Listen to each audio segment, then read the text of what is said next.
Assalamualaikum warahmatullahi wabarakatuh. Perkenalkan, nama saya Aisyah Lutfia Afifah dengan NPM 251030262, Akuntansi Syariah kelas B, UIN Raden Intan Lampung.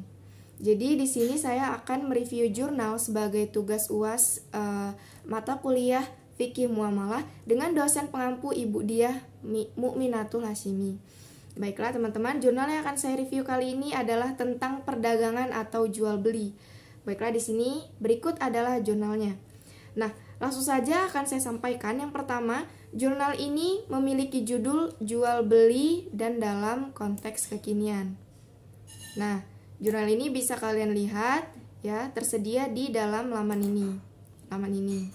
Nah, jurnal ini ditulis oleh Wati Susiawati MA dari Universitas Islam Negeri Syarif Hidayatullah, dan juga jurnal ini memiliki nama Jurnal Ekonomi Islam Volume 8 nomor 2 yang diterbitkan bulan November tahun 2017. Selanjutnya, seperti biasa, jurnal ini memiliki abstrak di bagian awalnya ya, diawali dengan abstrak berbahasa Inggris, kemudian di bawahnya terdapat translate bahasa Indonesianya. Penelitian ini membahas tentang transaksi jual beli dalam konteks kekinian, sebuah transaksi di mana yang sedang marak dilakukan oleh banyak orang, terutama di Indonesia, di negara kita sendiri, di mana banyaknya pedagang yang harus kita lihat, yang harus kita teliti lagi, apakah mereka itu di dalam melaksanakan perdagangan melihat rukun dan syarat dalam transaksi jual beli atau tidak, seperti itu. Nah, di mana seperti yang kita tahu dalam Islam terdapat rukun dan syarat yang harus dilakukan oleh seorang penjual dan pembeli. Nah, jadi tujuan penelitian ini adalah untuk melihat rukun dan syarat dalam transaksi jual beli online ya, yang kita sebut dengan jual beli kekinian yang sedang marak pada saat ini. Dan penelitian ini menggunakan pendekatan deskriptif analitik, yaitu mengumpulkan serta menguraikan dari hasil pokok permasalahan. Nah, hasil penelitian ini menyatakan bahwa dalam transaksi online yang saat ini memberikan kemudahan dalam bertransaksi jual beli produk bagi penjual maupun konsumen, banyaknya model transaksi yang saat ini seyoknya lah kita lebih teliti dalam berhati-hati dan melakukan akad jual beli tanpa mengurangi esensi rukun dan syarat jual beli itu sendiri, sesuai dengan syariat Islam yang telah yang telah tercantum dalam berbagai kitab, seperti itu. Nah, selanjutnya di sini ada pendahuluan, yaitu jual beli di masyarakat merupakan kegiatan rutinitas yang dilakukan setiap waktu oleh semua manusia. Nah, tetapi jual beli yang benar menurut hukum Islam, hukum yang kita jalani ya sesuai dengan agama kita, yaitu semua orang muslim melaksanakannya. Bahkan ada pula yang sebagian tidak tahu sama sekali tentang ketentuan yang ditetapkan oleh hukum Islam dalam jual beli ini. Nah, jadi inilah yang dibicarakan di dalam jurnal ini, teman-teman. Pembahasan pertama pastinya ada deskripsi atau pengertian jual beli itu sendiri. Ini sesuai lah dengan istilah fikih, yaitu al-bai, yang berarti menjual, mengganti, dan menukar sesuatu dengan sesuatu yang lain. Lafal al-bai ini juga berasal dari bahasa Arab yang terkadang digunakan untuk pengertian lawannya, yaitu asyira, yaitu beli, jual beli ya. Nah, di sini juga dicantumkan dengan berbagai macam deskripsi dari berbagai ahli ya, dari berbagai ahli agama Islam, yaitu dari Syekh Muhammad Ibnu Qasim Al-Ghazali, ada juga dari Imam Taqiyuddin, ada juga dari berbagai kitab, yaitu kitab Kifayatul Al-Akhyar, kitab Nyafat Al-Wahhab, dan lain sebagainya. Di sini sangat lengkap dicantumkan. Lalu dijelaskan juga dasar hukum jual beli dalam Islam, yang mana disebutkan dalam surat Al-Baqarah ayat 275 ya. Orang-orang yang makan atau mengambil riba tidak dapat berdiri melainkan seperti berdirinya orang yang kemasukan syaitan lantaran penyakit gila keadaan mereka yang diberikannya itu. Maka dari itu riba tidak diperbolehkan dalam Islam ya, sesuai dengan surat Al-Baqarah ini. Lalu juga ada surat An-Nisa di dalam Al-Quran ya, di dalam dalil lain disebutkan surat An-Nisa ayat 29 yang artinya, hai orang-orang yang beriman, janganlah kita saling memakan harta sesama dengan jalan yang batil, kecuali dengan jalan perniagaan yang berlaku dengan suka sama suka di antara kita. Dan janganlah kita membunuh dirimu, sesungguhnya Allah Maha Penyayang kepadamu. Jadi Allah mengharamkan kepada umat Islam memakan harta sesama dengan jalan yang batil, misalnya dengan cara mencuri, korupsi, menipu, merampok, dan sebagainya. Di dalam hadis juga disebutkan ya, Nabi Muhammad SAW bersabda, diriwayatkan oleh Imam Bazar, yang berarti Rasulullah, ada seorang Rif'ah Ibnu Rafi, seorang sahabat Rasulullah, pernah bertanya, usaha apa yang paling baik? Rasulullah menjawab, usaha seseorang dengan tangannya sendiri dan setiap jual beli yang jujur. Nah, ini hadis sahih dari Al-Basar, dan ini juga sudah disahihkan oleh Al-Hakim. Jadi di dalam hadis ini banyak juga hadis lain yang diriwayatkan oleh Imam Muslim, oleh juga Imam Bukhari. Jadi sudah banyak hadis-hadis, sudah banyak dalil-dalil yang bertebaran yang bisa kita lihat dimanapun ya. Jadi sudah jelas adanya syarat dan rukun yang harus kita patuhi sebagai seorang muslim dalam melakukan transaksi jual beli ini. Tidak terkecuali jual beli kekinian yang sekarang sedang marak dilakukan oleh banyak orang ya. Setelah itu di sini juga ada rukun secara bahasa yang telah ditentukan di dalam Diknas tahun 2002 ya, sesuai dengan apa yang telah ditetapkan dalam apa itu? Apalagi ya ini? Ada apa lagi?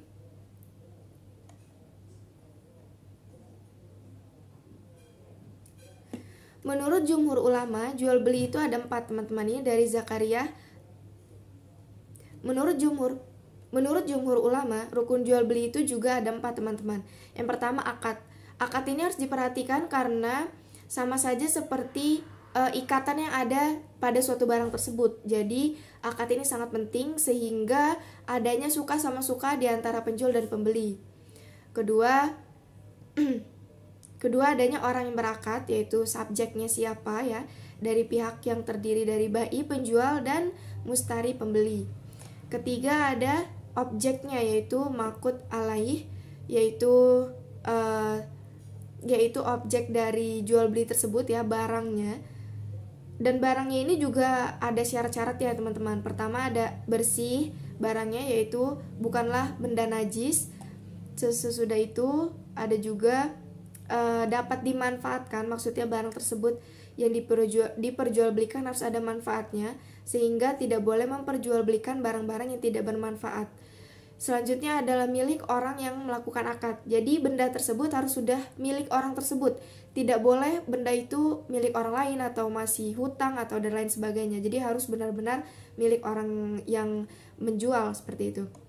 Yang selanjutnya adalah mengetahui. Maksudnya adalah barang yang diperjualbelikan dapat diketahui oleh penjual dan pembeli dengan jelas.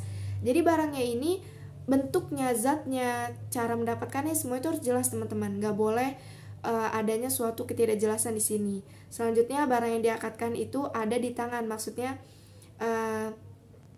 perjanjian jual beli itu sesuatu barang yang belum ditangankan atau tidak berada di dalam kuasa penjual itu dilarang dalam Islam. Selanjutnya mampu menyerahkan. Maksudnya adalah keadaan barang haruslah dapat diserah terimakan secara baik dan benar. Seperti itu. Itu adalah syarat-syarat benda yang diperjualbelikan atau syarat-syarat objeknya ya. Selanjutnya banyaklah hukum-hukum yang terdapat di sini. Juga ada syarat syahnya penjual dan pembeli, yaitu baligh, beragama Islam. Lalu ada benda atau ada barang yang diperjualbelikan, tidak mubazir, tidak pemborosan, harus suci, tidak terkena najis, tidak boleh mengait-ngaitkan dengan sesuatu, lalu tidak boleh ada batas waktunya. Terus juga barang dapat diserahkan kesepakatan akadnya. Barang diperjualbelikan milik sendiri, tidak boleh milik orang lain.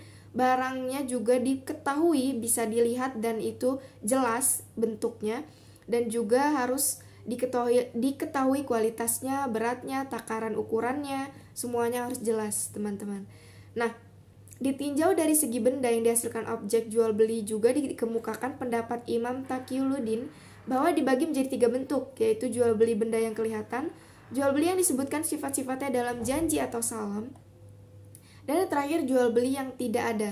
Nah, maksudnya ini adalah jual beli yang dilarang dalam Islam ya teman-teman. Jadi bendanya itu tuh belum kelihatan jelas lah seperti itu. Jadi dilarang dalam Islam. Karena ini kan dikhawatirkan benda tersebut diperoleh dari curian atau barang titipan dan lain sebagainya.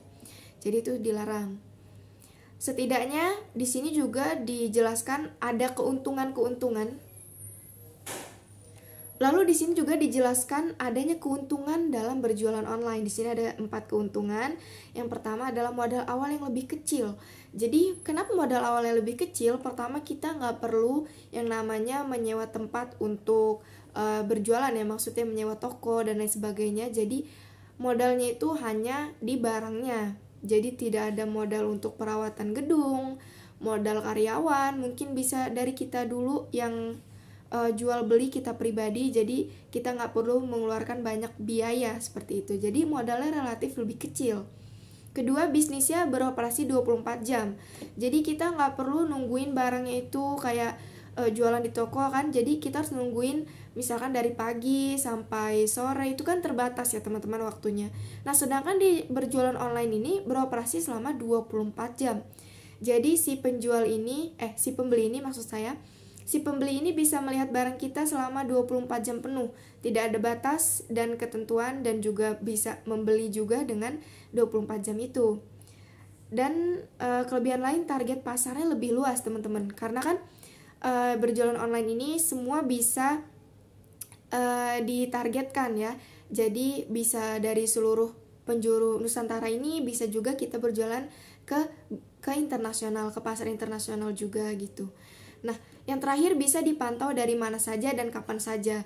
Jadi kita nggak perlu datang ke tempatnya. Maksudnya kalau misalnya kita pakai toko ya, pakai cara yang lama, ke tokonya, nungguin tokonya, kan itu lebih menguras tenaga, menguras waktu. Nah, kalau berjualan di internet kan kita bisa pantau dari mana saja dan dan kapan saja seperti itu. Dan juga di sini terakhir ada hal-hal yang dapat dilakukan melalui beberapa cara, diantaranya di bawah sini ya. Maksudnya di sini. Dan di sini juga ada beberapa hal yang juga dapat dilakukan dari kalau kita mau berjualan online, jual beli kekinian seperti itu ya. Pertama, kita bisa melalui media sosial. Ada Instagram, sekarang Facebook, ada juga TikTok, Twitter dan lain sebagainya. Itu kan merupakan media-media sosial yang menunjang kita bisa berjualan di online di sana seperti itu. Terus juga yang kedua melalui personal website. Jadi banyak orang-orang, maksudnya penjual yang melakukan pemasaran menggunakan website atau blog pribadi. Jadi mereka menggunakan merek dagangnya sendiri, yang mana ini lebih dipercaya oleh banyak konsumen, karena kan kalau sudah punya website itu berarti udah maintenance-nya udah bagus, jadi effortnya juga udah besar dari penjualnya. Jadi pembeli itu sudah memiliki kepercayaan yang lebih seperti itu teman-teman. Yang ketiga, ini yang paling banyak diminati, yaitu melalui online shop. Online shop ini seperti Lazada, Shopee, Tokopedia, Zalora dan lain sebagainya yang sekarang memang sedang marak. Bahkan semua kalangan sudah berjualan online di sini ya teman-teman. Jadi udah nggak ada yang namanya batasan umur dan lain sebagainya. Semua orang bisa berjualan, semua orang bisa menargetkan pasar dengan luas. Seperti itu teman-teman. Nah, kesimpulannya adalah, jadi jual beli itu adalah sebuah transaksi yang dimana terdapat rukun dan syarat yang harus dilakukan oleh penjual dan pembeli, sebagaimana kita sebagai seorang muslim ya, yang mempunyai rukun dan syarat yang menjadikan transaksi jual beli itu dikatakan sah. Nah, dengan banyaknya model transaksi jual beli ini, seyogyanya lah kita ini lebih teliti dan lebih berhati-hati teman-teman dalam melakukan akad jual beli, tanpa mengurangi esensi rukun dan syarat jual beli itu sendiri sesuai dengan syariat Islam yang kita jalani. Seperti itu. Nah, menurut saya sendiri jurnal ini sudah sangat baik ya. Dia juga melampirkan daftar pustaka, di sini sangat lengkap. Lalu dengan susunannya juga ada pendahuluan, ada abstrak dan lain sebagainya. Dicantumkan juga berbagai